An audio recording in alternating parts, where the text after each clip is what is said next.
program studi D4 Teknologi Pembenihan Ikan. Baiklah, di sini saya mendapat tugas tentang penyuluhan perikanan.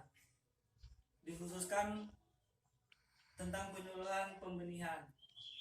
Untuk para bapak-bapak sekalian, ada yang tahu tidak apa itu keuntungan kita dalam kegiatan pembenihan? Ya, Jika ada yang tahu silakan dijawab, tidak apa-apa. saya tahu Pak.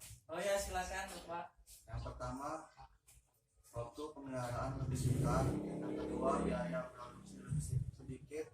Yang ketiga, harga benih relatif stabil. Dan yang keempat, memerlukan tanah yang luas. Oh, benar sekali Pak. Tapi yang keempat tadi agak keliru Pak, karena kita dalam pembenihan itu tidak membutuhkan lahan yang luas, lahan yang sekitar pekarangan rumah saja kita sudah bisa untuk melakukan pembenihan ikan, gitu Pak ya. Oke, yang selanjutnya saya di sini akan mencoba menjelaskan tentang pembenihan ikan mas atau dengan nama Latin Cyprinus carpio. Dalam pembenihan ini kita melakukan secara alami. Yang pertama yang perlu dilakukan itu kita memelihara induk. Pemeliharaan induk dilakukan di kolam induk yang dengan membutuhkan lebar 5 meter per kubik untuk per kilogram induk. Dan diberi pakan dengan protein yang tinggi, yaitu protein sekitar 30-35% dengan frekuensi pemberian pakan sebanyak 2 kali sehari. Selanjutnya, setelah kita memelihara induk dengan kira-kira induk itu telah siap untuk memijah, kita melakukan pemijahan induk ikan mas. Pemijahan induk ini dilakukan secara alami dengan beberapa tahapan sebagai berikut. Yang pertama yang kita lakukan adalah seleksi induk. Seleksi induk ini penting dilakukan agar kita tidak salah dalam memilih induk. Nanti kalau kita tidak mengetahui kriteria induk yang siap memijah atau kita tidak mengetahui yang jantan atau betina, nanti malah salah kawin Pak. Ada jantan nanti Pak, ya gimana? Aduh pedang di orang Pak nanti ya. Kalah ya nggak apa-apa ya.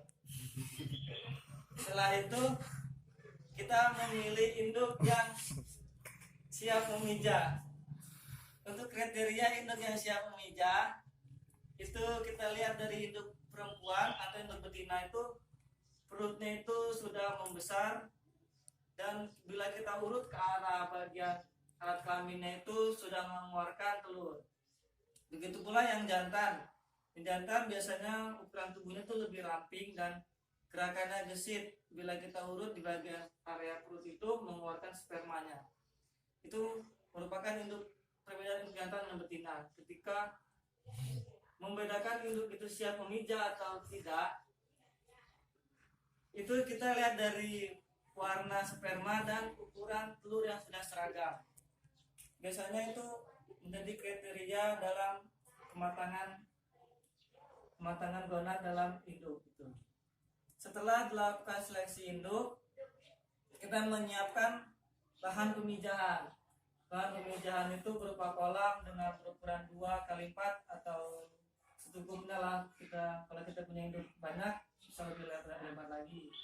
Untuk itu kita mempersiapkan ijuk di sekitar permukaan air itu sebagai tempat menempelnya telur nanti setelah memijah. Biasanya induk akan memijah setelah 24 jam digabungkan dalam kolam tersebut. Nah, setelah induk memijah, induk jantan dan betina kita angkat lalu kita taruh lagi di kolam pemeliharaan induk tadi. Nanti telur itu akan menetas kurang lebih selama 24 jam. Nanti dia akan menetas lalu kita pindahkan ke kolam pendederan. Nah, pada pendederan ini setelah menetas ikan dipindahkan ke kolam pendederan. Kolam pendederan yaitu berupa kolam tanah dengan kedalaman air kurang lebih 60 cm dan kepadatan larva ikan mas ini yaitu sekitar 100-200 ekor per meter persegi. Ikan ini tidak perlu kita beri makan untuk hari pertama sampai hari keempat. Ikan akan memakan biota-biota tumbuh yang tumbuh dalam air seperti plankton dan jenis hewan-hewan ternik lainnya itu. Selanjutnya, setelah berumur 4 hari ke atas, kita bisa memberi pakan tambahan berupa pelet halus. Benih ikan mas ini dapat kita panen sampai bobot 80 sampai 100 gram per ekor dengan panjang 8 sampai 12 cm dengan waktu pemeliharaan selama 4,5 bulan. Namun untuk di petani itu bervariasi. Untuk teknik pembesaran dia memberinya itu bervariasi sekitar ukuran 23, 46 atau 57. Itu tergantung permintaan dari petani. Nah, apa saja sarana prasarana yang kita perlukan dalam pembenihan ikan mas ini? Sarana pertama yaitu kita memerlukan kolam pemijahan, kolam pendederan, kolam induk, tabung oksigen, alat grading, ember atau baskom dan lain-lainnya. Untuk prasarananya yaitu berupa mes, gudang pakan, WC dan alat transportasi. Untuk penjualan kita tidak perlu khawatir karena harga benih ikan mas relatif tinggi untuk di kalangan benih khususnya. Yang ukuran 23 cm itu sekitar 100 rupiah per ekor. 3 sampai 5 cm itu sekitar 150 per ekor. 4 sampai 6 cm itu sekitar 200 rupiah per ekor. Ini bisa berubah ketika permintaan ikan mas banyak namun ketersediaan benihnya kurang. Ini kan harganya kita bisa naikkan ini. Nah, itu presentasi yang dapat saya sampaikan. Apabila Bapak ada yang kurang paham atau tidak bermaksud, silakan ditanyakan.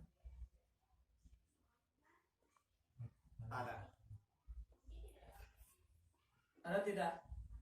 Mau nanya yang Ya, ini silakan. induk, ciri-ciri induk yang baik gimana? Untuk induk jantan atau induk betina ini? Induk jantan dan betina. Induk jantan betina. Nah, balik lagi ya ke slide yang sebelumnya.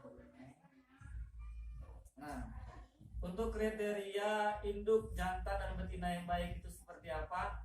Kita melihat dari umur. Pertama dari umur, kalau kita membeli induk itu dari balai, misalnya kayak balai pemuliaan itu, balai-balai induk itu yang menyediakan induk, kita tanyakan umur. Untuk ikan mas ini perkiraan umur itu di atas tahun untuk yang siap memijah, dan ukurannya itu kira-kira 1 sampai 2 kilo lah gitu. Bobotnya ya, per ekor itu. Kalau untuk yang siap memijah atau tidak memijah itu kita melihat dari karakter fisiknya.